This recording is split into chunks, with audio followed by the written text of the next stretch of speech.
Qu'ils disent. Et puis, avec Légal, égaux. t'as une porte, là, moi, nous avons un perron. Préparation pour un freak show. Oh non, pas une web télé. T'es direct sur YouTube, là. Ah ouais, Je pensais qu'en web télé au Québec, il y avait juste Mathieu Bonnet. C'est le film, là, c'est beau. là, tu filmes. Ouais. Hey, salut les internets.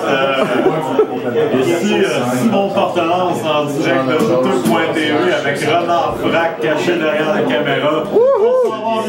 Yeah! On développe du stress. Track. C'est bien, ça l'aide, hein, donner une meilleure performance. Le clavier Mavic, c'est lui. Et ceux qui sont perdus sur les internets, mon nom est Tommy Godette et on vient d'écouter un clip de Simon Portelance qu'on voit ici en arrière.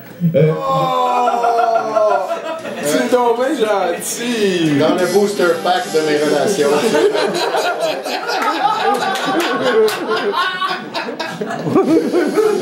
C'est arrêté d'être drôle offline. Ouais, c'est ça. Gardez-les online. On se réchauffe. Puis là, on n'aura plus rien à dire. Hey, on s'entend. Et go! La distorsion aussi. Oh. De toute beauté. Merci beaucoup, Renard Frac, qui est avec nous en studio avec sa caméra. Salut, moi c'est Tommy. Ça, c'est comme la caméra qui filme la caméra. Ça fait des bébés de bébés, là. C'est spécial. Sinon, on vient d'écouter, effectivement, c'est un clip de Renard Frac qui était notre invité officiel aujourd'hui. C'était pas la surprise de la journée. Ça veut pas dire que l'un et l'autre ne sont pas invités et ou surprises de la journée. On a eu Simon Portelance avant. Sinon, en fait, c'est ça. Je voulais commencer le segment de Quand on blabla en y allant avec un Tony Truant.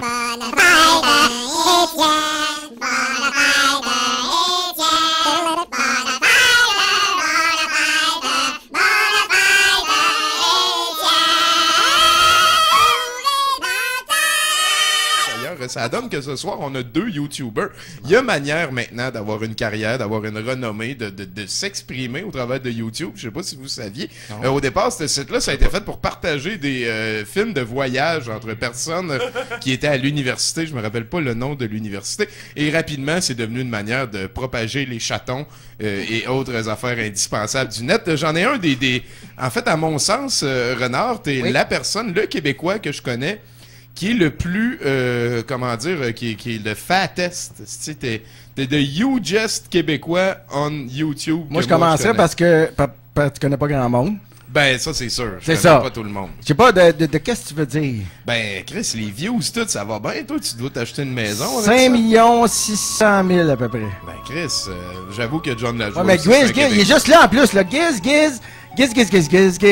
Dis-nous, toi. Je t'avais dit, je suis sûr qu'on est proches ou même tu me dépasses. Ah, on a 2 titans de YouTube. Bon. Choc des titans. Moi, avec mes chaînes, je suis rendu à 12 millions. Ben, regarde, tu vois? C'est pas vrai. Tout ce que tu dis, c'est faux. Ben, moi, je parle pas du passé, je te parle de maintenant. Toi, t'es nouveau, ça explose tes affaires ces temps-ci, là. Ouais, c'est ça, Guy, ça fait longtemps, là, pis c'est bien vieux. Ça ça stagne, là, ça stagne. Il fait juste des views de monde qui regarde même plus des vidéos. Ah, c'est ça! Ils sont tous morts, ces gens-là. Dans leur ordi. Donc, toi, t'es surtout un musicien à la base. Non, c'est pas la base, je joue, c'est du drum. Oh yo! Oh yo!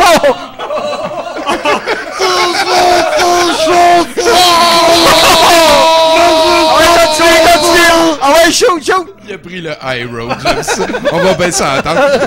Sinon, en fait, moi, je te parlais de musique parce que nous, à 70%, on a Étienne Forêt, qui est DJ Georges aussi, le responsable de Radio Cochonnerie, qui est un projet, en fait, financé par la NASA, qui vise à essayer de regrouper toutes les choses qui pourraient se faire aider des musiciens à se sentir mieux. Oui. Et là, comme il nous a... D'ailleurs, Renard m'a envoyé son album en 2011. En insistant pour que je le diffuse. Puis je disais non, je peux pas, c'est pas dans mon mandat. Radio Cochonnerie. Puis c'est rare que je suis obligé de m'ostiner avec quelqu'un qui est là. Oh, ouais, c'est pas bon! Ah ouais! Non! J'ai tenu mon bout parce que c'était bon. Vous êtes jamais rencontrés avant, c'est Là, là. c'était virtuel, notre affaire seulement. Ah, ça apprécie. Enchanté. Ouais, j'ai toujours pas diffusé ton album, puis je continue à le trouver trop bon pour ma station. J'avoue que le travail de montage du clip qu'on vient de voir, c'était quand même de la job solide. Mais pourquoi tu l'as passé d'abord? Ben, parce qu'on... Ah oui, trouve Non, une non, réponse, non, non. trouve une réponse. Là, ok, je vais le répéter à tout le monde parce qu'on est écouté. D'ailleurs, je salue les gens de Rouen-Noranda au Trèfle Noir qui sont en train de nous écouter. salut Je les salue trèfles. aussi... Allô, trèfle noir de Noin-Noranda! Salut les Noranda! Je salue aussi les gens du Brouhaha qui J'ai sont dit en train de nous Loin-Noranda, je écouter. m'excuse, j'aurais dû dire Loin-Noranda, excuse-moi. Ok, vas-y. Et je vais dire quelque chose maintenant très, très, très important que vous allez ouvrir le tiroir de la pensée, là. Tiroir de la mémoire. Puis vous allez mettre ça là-dedans, là, puis être douteux, ça ne veut pas dire être mauvais. Être douteux, ça veut dire créer une œuvre à laquelle tu n'as pas encore trouvé de réelles conclusions satisfaisantes pour ton toi-même. Toutes les œuvres culturelles qui sont discutées, partagées, propagées, sont des œuvres douteuses parce que on ne partage pas quelque chose en disant ferme ta gueule, c'est bon ou tu vas penser ça, tu sais. On partage les choses parce qu'on va avoir les sons de cloche des autres, on va avoir les opinions des autres et c'est dans le partage qu'une œuvre est réellement discutée et vivante. Donc, à mon sens, être douteux, c'est la meilleure manière d'exister parce que t'acceptes de ne pas être rendu au bout de ton cheminement. Donc, loin d'être synonyme de mauvais, être douteux, ça veut plus dire « check, je comprends pas tout ce qu'il y a là-dedans ». Et pour vrai, il y avait des séquences de Ed Wood. Ça t'a pris combien de temps, le montage de ton clip? 2 semaines. 2 semaines? Ouais. Tu me chargerais comment si j'ai besoin? Non, j'en fais pas pour les autres parce que j'ai pas le temps. Ouais, C'est plate mes réponses, Il hein? est en train de dire qu'il y a un prix. C'est ça qu'il est en train de dire. Mais qui pense que t'es pauvre. Non, mais...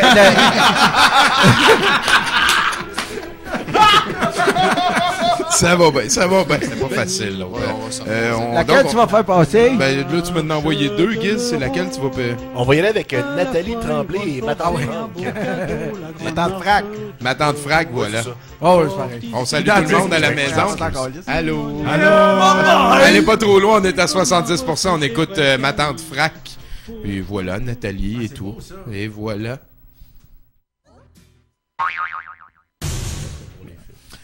Est-ce que c'est la première toune sur les pamplemousses que je viens d'entendre de toute ma vie? Probablement. Non, j'en avais fait une avant. Ça, c'est comme la 8e version, ça. Dans le temps, mon trip, c'était de faire plein de tunes, c'est pamplemousses. Comprends-tu? Il était temps que tu viennes ici. non, mais j'ai commencé avec le pamplemousse. Puis après, j'ai fait le Lalilolu pamplemousse. Puis là, j'ai décidé d'inviter d'autres mondes qui parlent du pamplemousse.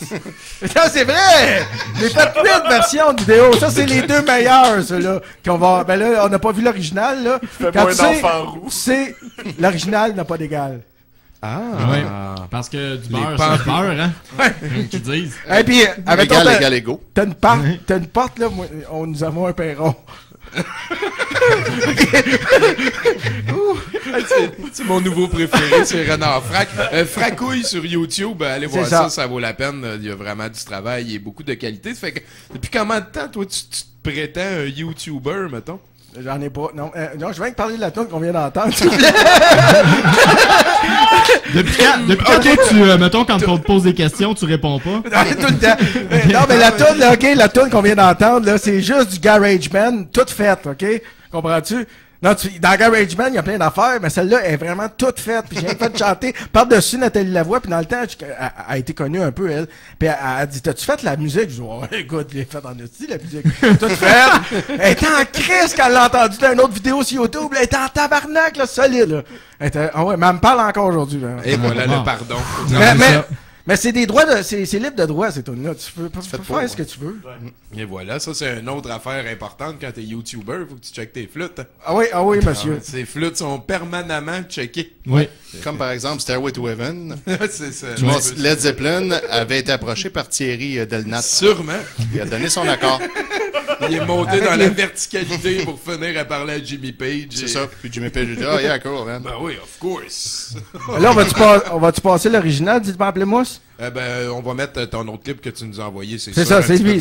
Ah non, pas tout de suite. Ah, il est déçu, man.